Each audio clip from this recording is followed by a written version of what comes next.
Hello students, welcome back to elite tutors. चलिए, इस video में हम देखने वाले हैं पाठ क्रमांक 5वां दूसरी इकाई का, जिसका नाम है ईमानदारी की प्रतिमूर्ति और जिसके लेखक हैं सुनील शास्त्री।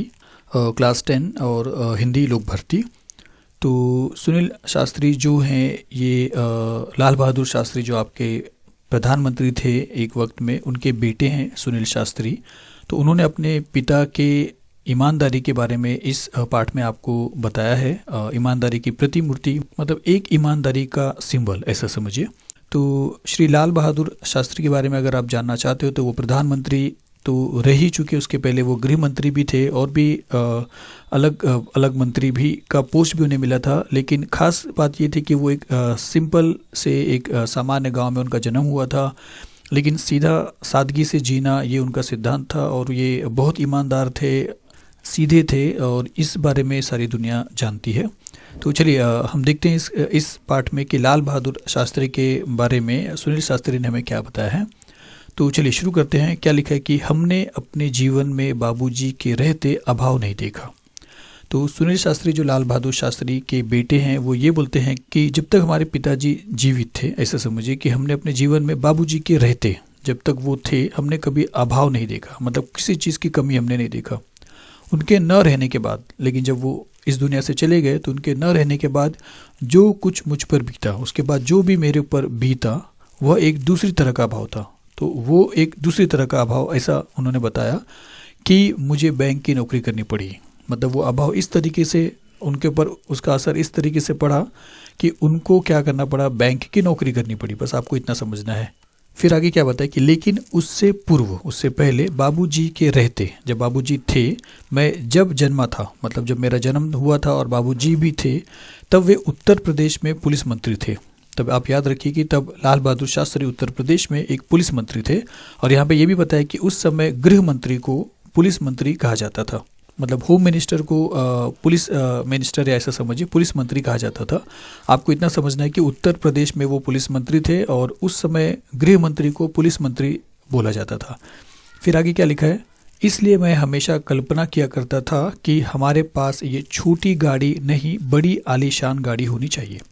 मतलब वो गृह मंत्री थे, मतलब पुलिस मंत्री थे, तो लेखक या सुनील शास्त्री ये सोचते थे कि हमारे पास कोई छोटी गाड़ी नहीं होनी चाहिए, एक बड़ी आलीशान गाड़ी होनी चाहिए। आलीशान मतलब एक शानदार कीमती गाड़ी होना चाहिए, महंगी गाड़ी होनी चाहिए, ब्रांडेड वाली गाड़ी होनी चाहिए। बाबूजी प्रधानमंत्री हुए, फिर समय बीता और एक वक्त ऐसा आया कि लाल बहादुर शास्त्री प्रधानमंत्री बने। तो वहाँ जो गाड़ी थी वह थी इम्पाला शेवरलेट। तो लेखक ये कहता है कि जब पिताजी प्रधानमंत्री बने तो उनको जो गाड़ी मिली वो थी इम्पाला शेवरलेट। प्रोनाउंसिएशन आप समझिए। उसे देख देख बड़ा जी करता कि मौका मिले और उसे चलाऊं। तो सुनील शास्त्री कहते हैं कि वो इम्पाला जो शेवरलेट गाड़ी थी, जो आलीशान शानदार गाड़ी थी, उसे देख के मेरा ऐसा मन करता था कि कभी मुझे अगर मौका मिले तो मैं उसे चलाऊं। प्रधानमंत्री का लड़का था, तो अब तो प्रधानमंत्री के लड़के कहलाएंगे सुनील शास्त्री, क्योंकि पहले तो वो थे होम मिनिस्टर थे, मतलब गृह मंत्री थे, पुलिस मंत्री थे, लेकिन बाद में वो प्रधानमंत्री बने। तो प्रधानमंत्री का लड़का था, कोई मामूली बात नहीं थी। तो कोई मामूली बात नहीं थी अगर मैं इस गाड़ी से सफ़र करूँ या चलाऊँ। सोचते विचारते कल्पना की, उड़ान भरते एक दिन मौका मिल गया। मतलब सोचा विचारा और कल्पना किया, लेकिन एक टाइम ऐसा आया कि मुझे एक मौका मिल ही गया।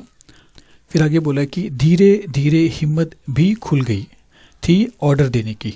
मतलब मंत्री का बेटा है तो धीरे धीरे क्या हो गया कि सुनील शास्त्री बोले कि मैं लोगों को ऐसा मतलब लोगों को कुछ ऑर्डर देने की मेरी जो हिम्मत थी वो भी बढ़ गई थी। तो फिर आगे ये बोला कि हमने बाबूजी के निजी सचिव से कहा, मतलब जो उनका पर्सनल सेक्रेटरी था लाल बहादुर शास्त्री का, उससे सुनील शास्त्री ने ये कहा कि साहे साहब, मतलब याद रखिए उनका नाम जो था वो साहे साहब था, निजी सचिव का, ज़रा ड्राइवर से कहिए, उनको बोला कि आप ड्राइवर से कहिए इम्पाला लेकर रेजिडेंस की तरफ आ जाए। जहाँ पे रेजिडेंस एक प्लेस है, जगह है जहाँ पे रहा जाता है, ऐसा समझिए, आपको पता भी होगा। तो वहाँ पे वो जो गाड़ी है उसको लेकर आ जाए। चलिए इसके आगे देखते हैं। 2 मिनट में गाड़ी आकर दरवाजे पर लग गई। तो ज़्यादा वक्त नहीं गया, 2 मिनट में वो गाड़ी आ चुकी थी इम्पाला। अनिल भैया ने कहा, तो सुनील के जो बड़े भैया हैं अनिल, उन्होंने कहा मैं तो इसे चलाऊंगा नहीं, तुम ही चलाओ। तो अनिल ने अपने छोटे भाई सुनील को बोला कि मैं तो इसे नहीं चलाऊंगा, तुम्हें चलाना है तो तुम ही चलाओ।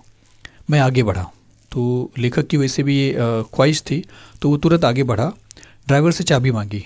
तो लेखक ने ड्राइवर से चाबी मांगी, बोला तुम बैठो, मतलब तुम यहीं पे बैठो, रुको, आराम करो, यहीं पे ठहर जाओ, हम लोग वापस आते हैं, अभी हम लोग जाएंगे और वापस आएंगे, तुम्हें गाड़ी चलाने की ज़रूरत नहीं, तुम रुको, ठहरो, यहीं पे आराम करो। गाड़ी ले हम चल पड़े। तो गाड़ी लेकर सुनील और अनिल दोनों चल पड़े। क्या शान की सवारी थी। तो लेखक ये कहते हैं कि बड़ी शान की सवारी थी उस गाड़ी में। लेखक को वैसे भी उस ख्वाहिश थी उस गाड़ी में बैठने का, और जब बैठा तो वो बहुत खुश हुआ और बोला कि क्या शान की सवारी थी, याद कर बदन में झुरझुरी आने लगी है। अब कभी उसे याद करता उस सवारी को तो मेरे पूरे बदन में झुरझुरी आती है। यहाँ पे कभी है, कभी डर के नहीं, मतलब रोंगटे खड़े हो जाना, ऐसा समझिए, गूज पिंपल्स। तो राइटर ये कहता है कि जब भी वो वक्त याद करता हूँ तो मेरे पूरे बदन में झुरझुरी आने लगी है। जिसके यहाँ खाना था। तो राइटर ये कहता है कि जब गाड़ी लेके हम गए थे तो जिसके यहाँ हमें खाना था, जिसके यहाँ दावत थी हमारी, वहाँ पहुँचा। तो वहाँ पे हम लोग पहुँचे। बातचीत में समय का ध्यान नहीं रहा, तो उनसे बातचीत किया गया और बातचीत करते करते टाइम का ध्यान नहीं रहा, देर हो गई, तो वहाँ से लौटने में देर हो गई। याद आया बाबूजी आ गए होंगे। तो याद आया कि बाबूजी भी अपने दफ्तर से, अपने कार्यालय से आ चुके होंगे घर पे। वापस घर आ फाटक से पहले ही गाड़ी रोक दी। तो जब मैं लौट रहा था तो अपना जो घर का फाटक है, गेट है, गेट के पास अपनी गाड़ी को नहीं रोका, बल्कि गेट से पहले ही कुछ दूरी पे अपनी गाड़ी को रोक दिया ताकि आवाज़ घर के अंदर ना जाए। उतर कर गेट तक आया, फिर उतर कर पैदल गेट तक पहुंचा। संतरी को हिदायत दी। तो संतरी जो उनका वॉचमैन था उसे एक हिदायत दी, एक सलाह दी, एक नसीहत दी, यह सल्यूट वैल्यूट नहीं, मतलब मुझे ये सल्यूट वैल्यूट मत कर, बस धीरे से गेट खोल दे, बस धीरे से तू गेट खोल और सल्यूट वैल्यूट मत करना। वह आवाज़ करे तो उसे बंद मत करो, खुला छोड़ दो, धीरे से खोलना। और उसके बाद ये बोला है कि अगर बंद करने में वो अगर आवाज़ करता है तो उसे बंद मत करना, उसको खुला ही छोड़ देना। चलिए इसके आगे देखते हैं। बाबूजी का डर, क्योंकि बाबूजी का डर था, बाबूजी आ चुके हैं, अब पूछेंगे कहाँ गए थे, क्यों गए थे, ऐसे सवाल करेंगे, तो बाबूजी का डर था। वह खटपट सैल्यूट मारेगा तो आवाज़ होगी, और आपको पता है कि किस तरह एक डिसिप्लिन मैनर में सैल्यूट किया जाता है। तो अगर वो खटपट की, पैरों की और सैल्यूट की जो आवाज़ है अगर वो आएगी तो बेवजह परेशानी बढ़ेगी।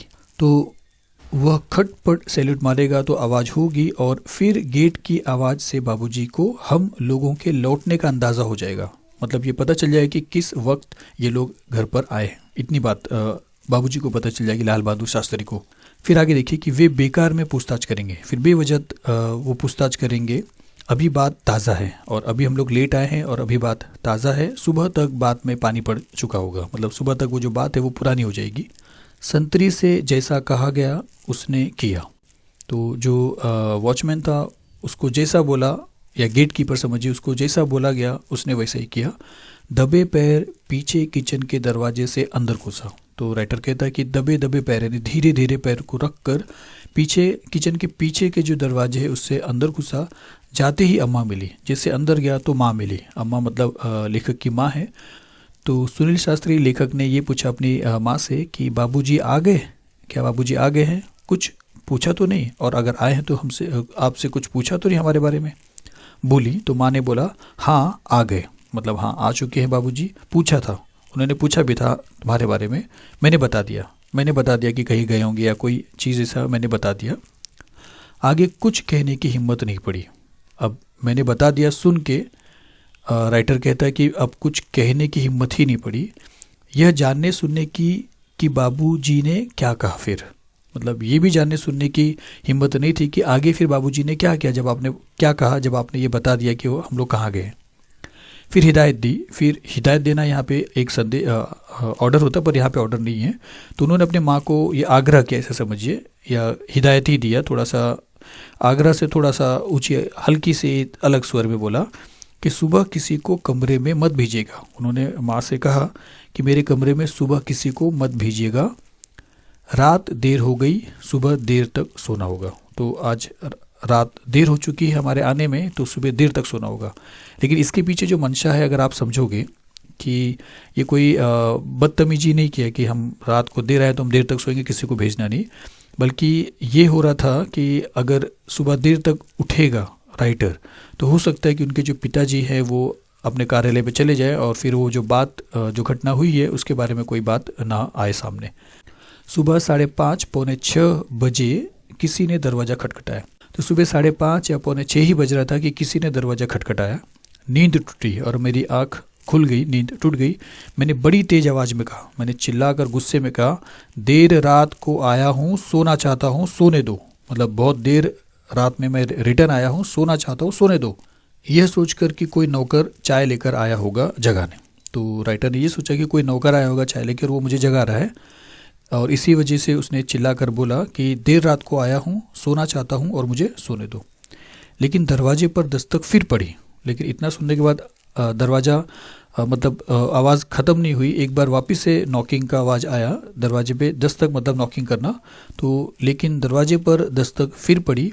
झुंझलाता ज़ोर से बिगड़ने के मूड में दरवाजे की तरफ बढ़ा। तो झुंझला गया, मैं चिढ़ गया एकदम, और ज़ोर से बिगड़ने के यानी अब छोड़ूंगा नहीं, इस मूड ऐसे मूड को बना के दरवाजे की तरफ गया। दरवाजे की तरफ बढ़ा, बड़बड़ाता हुआ, बड़ा नहीं है स्टूडेंट्स, बड़बड़ाता हुआ। तो बड़बड़ाने लगा, उल्टा पुल्टा बोलने लगा। दरवाज़ा खोला, मतलब दरवाजे के अंदर ही ये सब गुस्से से वो निकला था राइटर। दरवाज़ा खोला, फिर दरवाज़ा खोला, पाया बाबूजी खड़े हैं। तो जैसे दरवाज़ा खोला तो पता चला कि अरे ये तो बाबूजी खड़े हैं। हमें कुछ न सूझा, कुछ समझ भी नहीं कि अरे अब मैं क्या करूं। माफ़ी मांगी तुरंत पिताजी से। राइटर ने माफ़ी मांग ली। बेध्यानी में बात कह गया हूँ। तो उन्होंने बोला कि बेध्यानी में मतलब मैंने ध्यान नहीं दिया कि आप भी हो सकते हैं यहाँ पे दरवाजे पे, और मैं सोचा नौकर होगा, इसके लिए मैंने इस तरीके का बर्ताव किया। तो इसीलिए उसने माफ़ी मांगा। बेध्यानी में बात कह गया हूँ। तो लाल बहादुर शास्त्री ने बोला, वे बोले, कोई बात नहीं, आओ आओ हम लोग साथ साथ चाय पीते हैं। चलिए कोई बात नहीं, आओ आओ चलो हम लोग साथ चाय पीते हैं। हमने कहा ठीक है। तो राइटर कहते, मैंने बोला कि ठीक है, बस जल्दी जल्दी हाथ मुंह धो चाय के लिए टेबल पर जा पहुंचा। तो जल्दी जल्दी मैंने हाथ धुला, मतलब घाई में, क्योंकि पिताजी ने ऐसा घटना हो गया था। तो जल्दी जल्दी हाथ धुला, हाथ मुंह धोकर चाय की टेबल पर जा पहुंचा। चलिए आगे देखते हैं। लगा उन्हें सारी राम कहानी मालूम है, पर उन्हें कोई तर्क नहीं किया, उन्होंने कोई तर्क नहीं किया।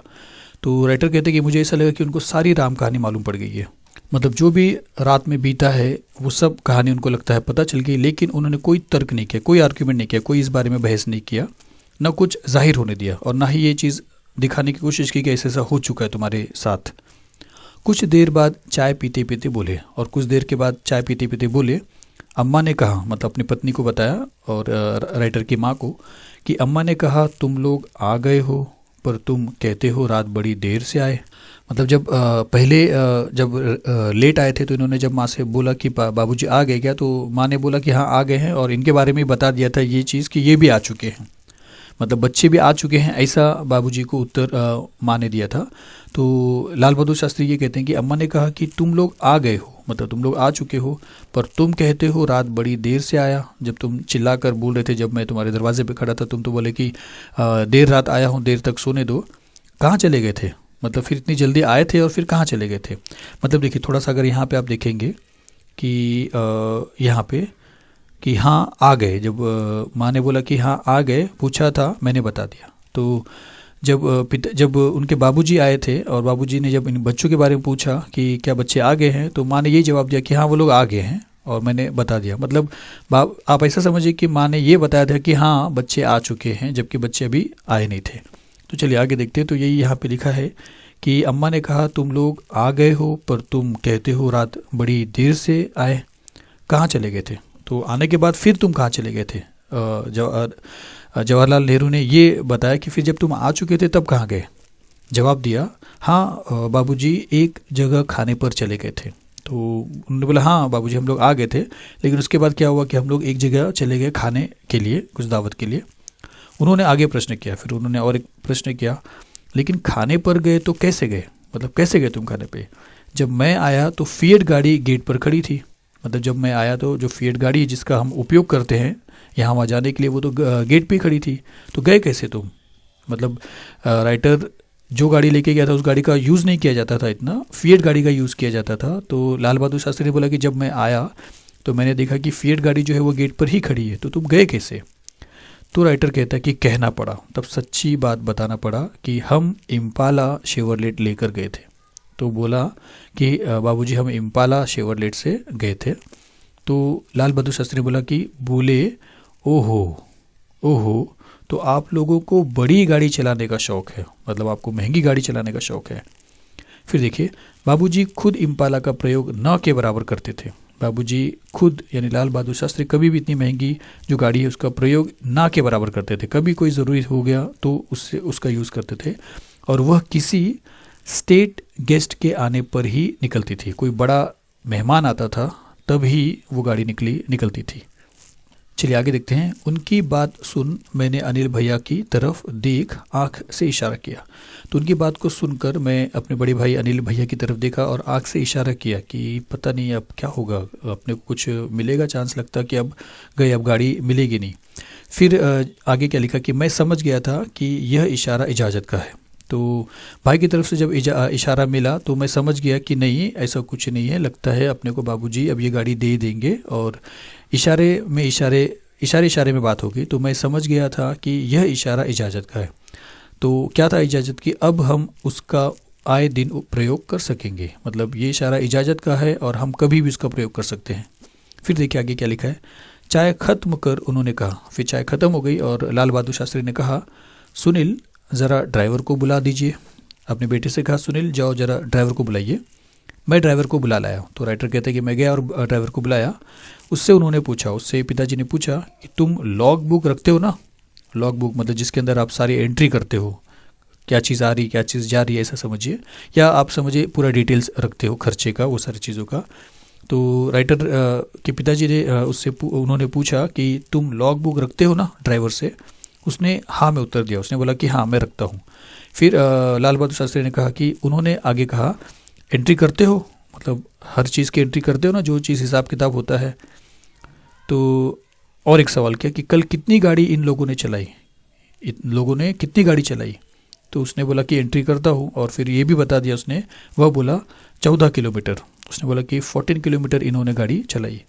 उन्होंने हिदायत दी, उन्होंने फिर अपने ड्राइवर को एक नसीहत दी, उसमें लिख दो, उस लॉग बुक में लिख दो 14 किलोमीटर निजी उपयोग, मतलब उस बुक में लिखो कि 14 किलोमीटर का जो ट्रैवलिंग है उस गाड़ी का, वो एक निजी उपयोग के लिए है। निजी उपयोग का मतलब है पर्सनल उपयोग के लिए, मतलब हमने सरकारी काम के लिए उसका यूज़ नहीं किया बल्कि अपने खुद के काम का किया है।